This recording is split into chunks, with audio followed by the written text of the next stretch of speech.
Hello and good morning everyone. मेरा नाम है अजय जागलान।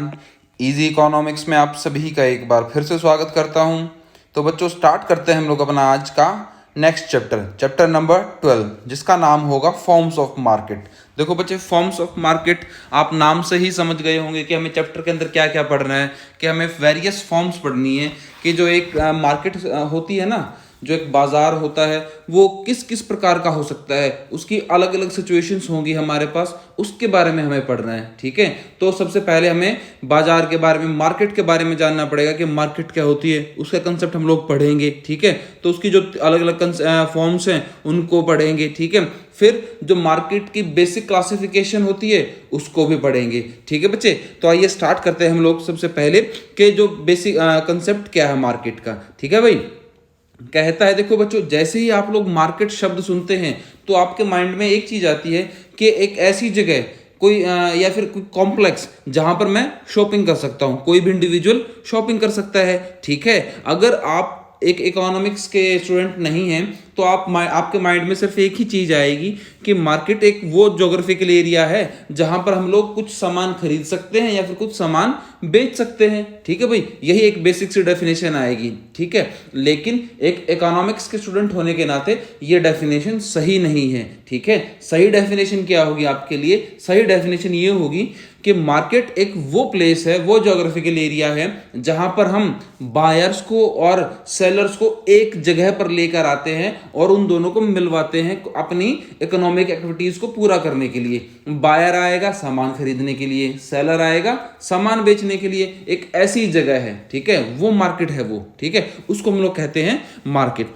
ठीक है बच्चे, वो क्या करते हैं, वो दोनों एक जगह पे आप साथ में आते हैं। आप लोग एक जगह देख लीजिए, आप बायर हैं, ठीक है, सेलर पहले से इंसार बाजार में आया हुआ है। ठीक है, आप वहां जाएंगे, सामान खरीदेंगे, आपको कुछ बेचना है, कुछ खरीदना है। ठीक है, आप वहां जाके उससे कंसर्न कर लेंगे, उससे मिल लेंगे। डेफिनेशन में कहता है, the concept of market refers to all such systems और अरेंजमेंट। कहता है ये वो सिस्टम है, वो अरेंजमेंट है that bring the buyer and seller in contact with each other, कि जहां पर बायर और सेलर को एक दूसरे के कांटेक्ट में लाया जाता है। किस कांटेक्ट में लाया जाता है, किस चीज के लिए? For the sale and purchase of goods. It does not refer to any shopping complex. कोई भी शॉपिंग कॉम्प्लेक्स के से इसका कोई रिलेशन नहीं है बच्चे। ठीक है, शॉपिंग कॉम्प्लेक्स तो अलग अलग तरह के हो सकते हैं। ठीक है, आगे कहता है वो हमारे पास कि जब हम लोगों ने मार्केट सीख लिया कि मार्केट क्या होती है भाई, ठीक है, अब हम समझेंगे, हम लोग बेसिक डेफिनेशन सीख चुके हैं मार्केट की। अब हमें सीखना है कि वो मार्केट की सिचुएशंस, वो मार्केट की फॉर्म्स, कि हम लोग कह रहे हैं कि मार्केट अलग अलग प्रकार की हो सकती है। आपके माइंड में एक जनरल चीज आएगी, नहीं भाई मार्केट तो एक ही चीज होती है, एक ही जगह होती है जहां पर हम लोग सामान खरीद सकते हैं, बेच सकते हैं, जहां पर बायर और सेलर एक जगह पे आते हैं। लेकिन नहीं बच्चे, आंसर होगा इसका नहीं, मार्केट भी अलग अलग प्रकार की होती है। ठीक है, सबसे पहले कहता है परफेक्ट कंपटीशन। ये एक हम लोग इसको सिचुएशन भी कह सकते हैं मार्केट की, कि मार्केट के अंदर एक सिचुएशन ऐसी होती है, कंडीशन ऐसी होती है कि जिसको हम लोग कहते हैं परफेक्ट कंपटीशन। परफेक्ट जिसको आप समझते हो, और कंपटीशन जहां पर एक कंपटीशन हो, बिल्कुल अच्छा साफ सुथरा कंपटीशन हो। डेफिनेशन में कहता है, perfect competition is said to exist where there is large number of seller, जहां पर बेचने वाले बहुत ज्यादा हों, एंड बायर के बेचने वाले और खरीदने वाले बहुत ज्यादा हों। किस चीज के? एक पर्टिकुलर कमोडिटी के। ना तो कोई इकलौता खरीदने वाला हो, ना कोई इकलौता बेचने वाला हो। मतलब क्या? जब कोई इकलौता खरीदने वाला नहीं होगा, इकलौता बेचने वाला नहीं होगा, तो मतलब जो उसकी जो प्राइस है उस पर भी किसी का कंट्रोल नहीं होगा। सामान यहाँ पर होमोजीनियस होगा, एक जैसा सामान बेचेंगे जो लार्ज नंबर ऑफ सेलर्स होंगे। प्राइस डिटरमाइंड जो उनके द्वारा किया जाएगा। प्राइस डिटरमाइंड कौन करेगा? वो करेंगे मार्केट फोर्सेस, जिसमें मार्केट सप्लाई और मार्केट डिमांड आते हैं बच्चे। ठीक है, अगर मैं परफेक्ट कंपटीशन को आप सिंपल डेफिनेशन में आपको समझाना चाहूँ, जो हमारे पास अभी मार्केट है ना, फॉर एग्जाम्पल आप पानीपत में रहने वाले हैं तो आपके लिए बच्चे इंसार बाजार, ठीक है, एक ऐसी मार्केट है जहां पर एक जैसे सामान को बेचने वाले हजारों दुकानें हैं और उस एक जैसे सामान को खरीदने वाले हजारों खरीदार हैं। ठीक है, एक ऐसी सिचुएशन। ठीक है बच्चे, एक ऐसी सिचुएशन, उसको हम लोग कहेंगे परफेक्ट कंपटीशन। अब इसके कुछ कंपोनेंट्स भी हैं, कहता कुछ फीचर्स भी हैं। सबसे पहला फीचर क्या? Large number of small buyer and seller of the commodity, के जो खरीदार है ना, किसी भी कॉमोडिटी के जो खरीदार हैं वो कहता है large number of small buyer के बहुत ज्यादा मात्रा है छोटे खरीदारों की और सेलर्स की। आपको शूज खरीदने हैं भाई, ठीक है, आपको कॉपी खरीदनी है, ठीक है, आपको कोई भी सामान खरीदना है, ठीक है, आप लोग मार्केट में जाएंगे। उस सामान को बच्चे बेचने वाले, ऐसा तो नहीं है कि सिर्फ वो एक ही दुकान पे बिकता है। आप चाहो तो दुकान मार्केट के एंट्री पे ले लो, कहीं सेंटर में ले लो, कहीं लास्ट में ले लो, आपको पूरी मार्केट में हजारों दुकानें मिल जाएगी जहां पर आपको वो एक जैसा सामान मिल जाएगा।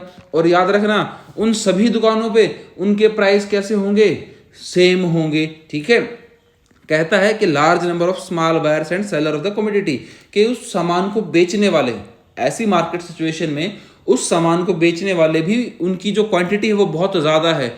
हजारों दुकानें हैं बच्चे जहां से आप कॉपी खरीद सकते हैं, शूज खरीद सकते हैं या पैंट शर्ट खरीद सकते हैं, ठीक है। आप जितने भी सामान, जो भी सामान आप लोग खरीदना चाहते हैं, हजारों दुकानें हैं उसकी मार्केट में, मतलब बेचने वाले बहुत ज्यादा हैं।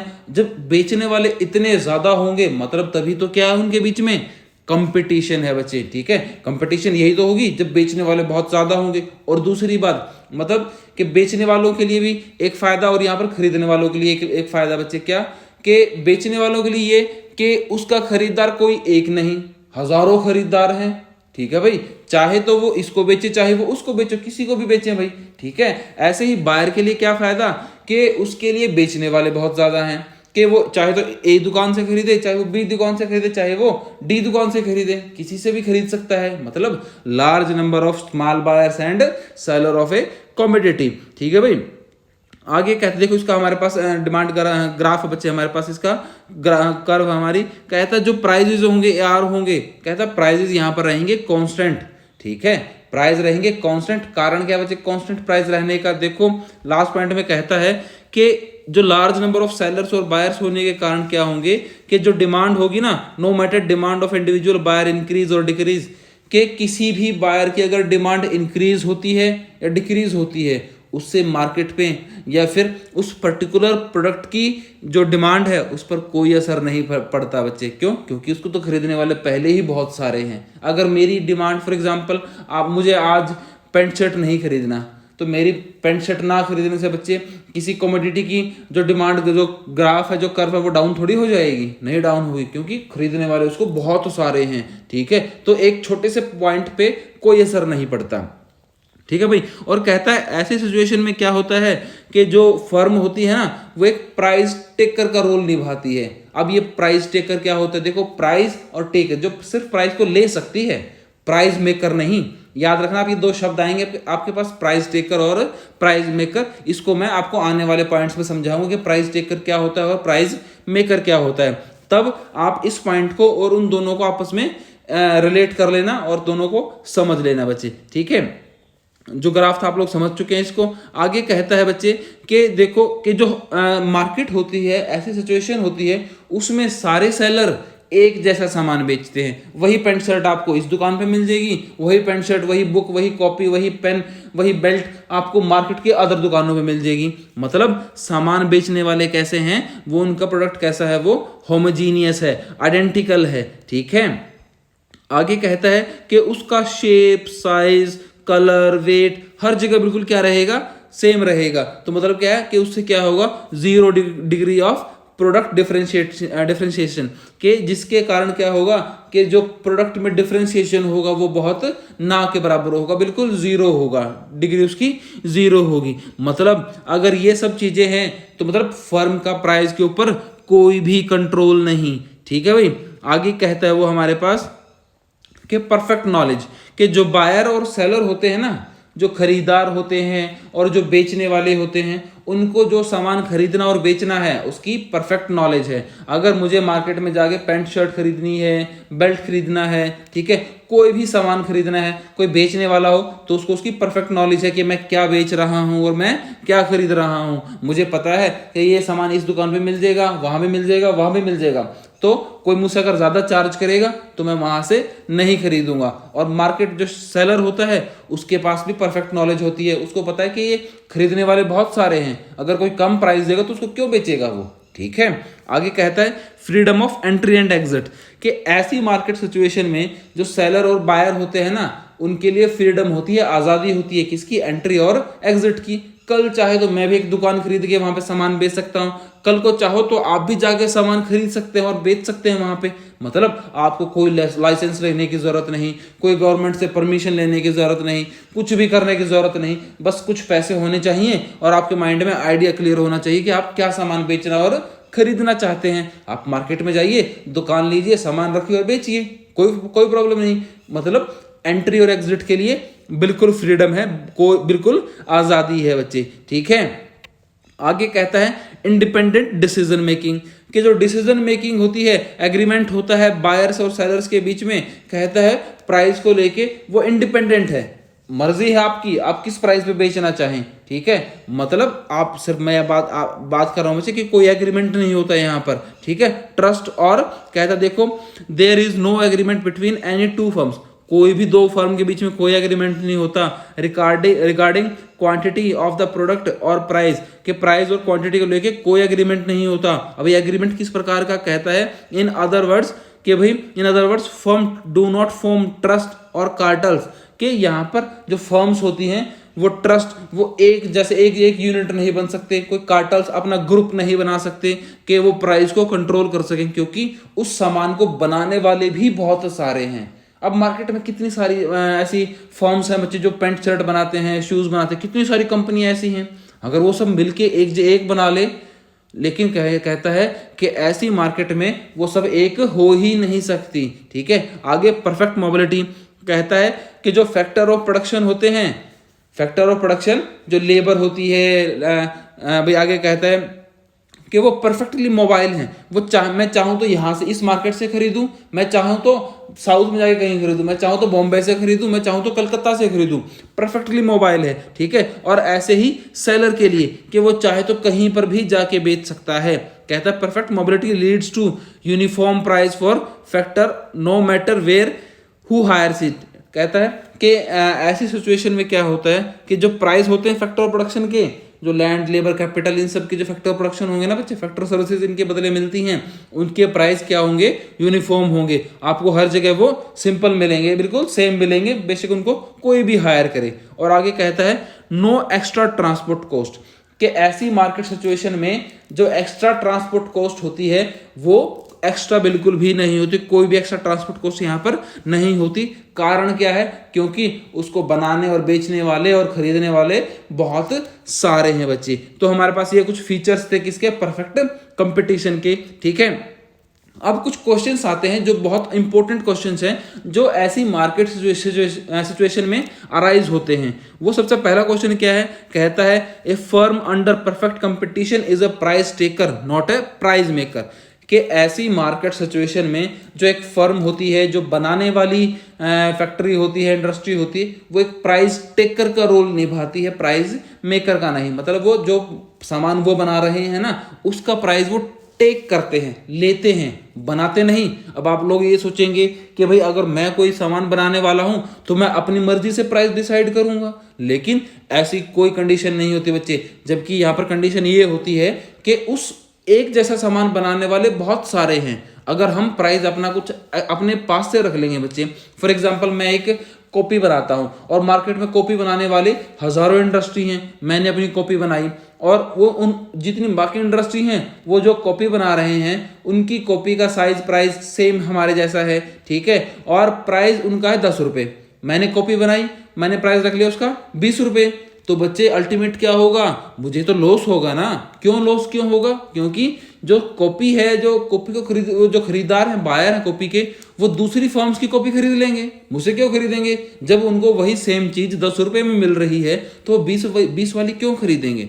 तो नुकसान किसका होगा, मेरा होगा यहाँ पर। तो मतलब ऐसी सिचुएशन में जो फर्म होती है उनको मार्केट में जो प्राइस चल रहे हैं ना, उस सामान के जो प्राइस चल रहे हैं उसके सेम प्राइस को ही लेना पड़ता है। अपने प्राइस वो डिसाइड नहीं कर सकते, क्योंकि अगर अपने प्राइस डिसाइड करेंगे तो उनको क्या होगा, मार्केट में लॉस होगा बच्चे, ठीक है। अब कारण क्या है प्राइस लेने का, अपने प्राइस ना बनाने का, कि भाई large number of the firms, कि जो मार्केट में बनाने वाले और बेचने वाले हैं ना, उस प्रोडक्ट को बनाने वाले और बेचने वाले वो बहुत, उनकी क्वांटिटी बहुत ज़्यादा है, ठीक है। अगर ये होता कि उस प्रोडक्ट को सिर्फ आप ही बनाते हैं तब तो आप अपनी मनमर्जी का प्राइस चार्ज कर सकते हैं भाई, ठीक है, क्योंकि आप ही बनाने वाले हैं। अगर कोई प्राइस ज़्यादा पे ना करे, आप सप्लाई रोक देंगे, उनको ज़रूरत होगी तब वो महंगे दाम पे अपने आप खरीदेंगे, ऐसी कंडीशन हो सकती है, ठीक है। लेकिन ये तो सिचुएशन है परफेक्ट कंपटीशन की, जहां पर बनाने वाले बहुत सारे हैं। तो आपको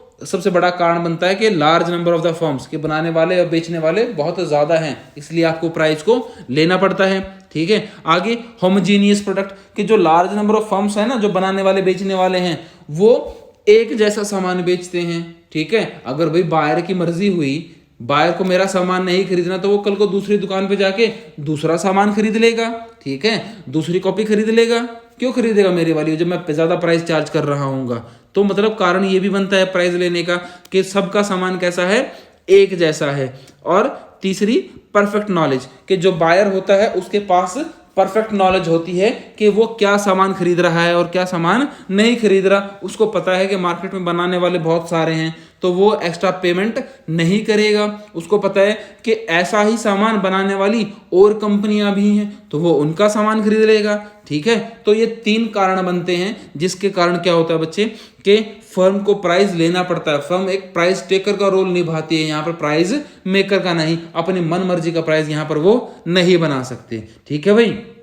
आगे कहता है कि जो डिमांड कर्व होती है परफेक्ट कंपटीशन में, वो परफेक्टली इलास्टिक होती है। आपको कांस्टेंट प्राइस के ऊपर आप चाहे तो आपका सामान 0 क्वांटिटी भी बिक सकता है, या फिर वो इन्फिनिटी लेवल तक भी बिक सकता है। अगर हम लोग कहें इलास्टिसिटी ऑफ डिमांड, ऐसी सिचुएशन में तो वो होगी हमारे पास एक हॉरिजॉन्टल कर्व होगी, और वो ईडी इक्वल टू बच्चे वो इन्फिनिटी होगी। उस कांस्टेंट, देखो प्राइस में यहाँ पर कोई चेंज नहीं होगा, उस कांस्टेंट प्राइस पे आपकी डिमांड 1 भी हो सकती है और वो इन्फिनिटी तक भी हो सकती है, ठीक है भाई। ये हमारे यहाँ पर डिमांड कर्व होगी, और जो डिमांड कर्व इन्फिनिटी वाली होगी उसका रीजन भी वही 3 पॉइंट होंगे जो हम लोगों ने प्राइस टेकर में पढ़े हैं, ठीक है भाई। आगे कहता है देखो कि जो फर्म होती है परफेक्ट कंपटीशन में, कि वो नॉर्मल प्रॉफिट्स अर्न करती है इन लॉन्ग रन पे। देखो बच्चे, लॉन्ग रन मतलब क्या, जो फर्म होती हैं, जो बनाने वाली कंपनियां होती हैं, ऐसी मार्केट सिचुएशन में उनको जो प्रॉफिट होते हैं वो बहुत लंबे टाइम पीरियड में बिल्कुल नॉर्मल प्रॉफिट होते हैं। अब नॉर्मल प्रॉफिट मतलब क्या बच्चे, कि कहता है कि देखो सबके प्राइस सेम, सब बनाने वाली क्वांटिटी सेम, सबका सामान बिल्कुल सेम। अगर वो सामान काफी टाइम तक बेचते हैं ना, काफी टाइम तक बेचते हैं, तब जाके उनको हल्के फुल्के प्रॉफिट हो पाते हैं। क्यों? क्योंकि वो ज्यादा देखो प्रॉफिट होने के 2 ही कारण बच्चे, या तो वो बहुत लंबा टाइम पीरियड लगाएं, वो यहाँ पर हो रहा है। दूसरा कारण कि वो प्राइस ज्यादा चार्ज कर लें तो प्रॉफिट हो सकता है, और यहाँ पर प्राइस ज्यादा चार्ज नहीं कर सकते। क्यों? क्योंकि बेचने वाले बहुत सारे हैं, उसका रीजन आप सबको पता है, ठीक है। तो जिसके कारण वो प्राइस ज्यादा चार्ज नहीं कर सकते, उनको दूसरा ही ऑप्शन अपनाना पड़ता है। नॉर्मल प्रॉफिट्स तब हो पाते हैं जब वो लॉन्ग रन में अपना सामान बेच पाते हैं, ठीक है। कोई एक्स्ट्रा प्रॉफिट नहीं होता बच्चे उनको, ठीक है। वो सामान 10 रुपए का बनेगा तो शायद वो 10.5 का, 11 का, इतने का बेच पाएंगे, ज्यादा का नहीं बेच पाएंगे, ठीक है। और ये नहीं है कि सामान आज से ही बेचने लगे, शॉर्ट रन में उनको प्रॉफिट नहीं होगा। शॉर्ट रन में तो वो फैक्टर ऑफ प्रोडक्शन जो कॉस्ट है वो भी पूरी नहीं कर पाते, ठीक है भाई। ये हमारे पास बच्चे कुछ 3 पॉइंट्स थे, और ये पूरी सिचुएशन थी हमारे पास परफेक्ट कंपटीशन की, ठीक है। तो हमारे पास जो फॉर्म्स ऑफ मार्केट हैं उसकी 3 सिचुएशन है मेनली। पहली है परफेक्ट कंपटीशन, दूसरी है मोनोपोली, तीसरी मोनोपोलिस्टिक कंपटीशन, ठीक है। आज की वीडियो में हम लोगों ने पूरा किया है परफेक्ट कंपटीशन, उसके फीचर्स क्या हैं, उसके 3 इंपॉर्टेंट पॉइंट्स थे जो जिसके ऊपर पूरी परफेक्ट कंपटीशन बेस करती है, वो हम लोगों ने यहाँ पर सीख लिया है, ठीक है बच्चे। आज के लेक्चर में सिर्फ इतना ही। आशा करता हूँ आपको पूरा लेक्चर क्लियर हुआ होगा, और चैप्टर अभी और रहता है, ठीक है। अगर आप हमारे चैनल पर नए हैं तो चैनल को सब्सक्राइब करना बिल्कुल ना भूलें, और बेल आइकन को जरूर प्रेस करें। अगर आपको वीडियो पसंद आई है तो वीडियो पर हिट का बटन, लाइक का बटन जरूर प्रेस करें, ठीक है। और अपने क्वेश्चंस कमेंट में जरूर पूछे बच्चे। कोई डाउट है, कोई सजेशन है वीडियो से रिलेटेड, कमेंट बॉक्स में मुझे जरूर लिखें। Thanks for listening, have a great day.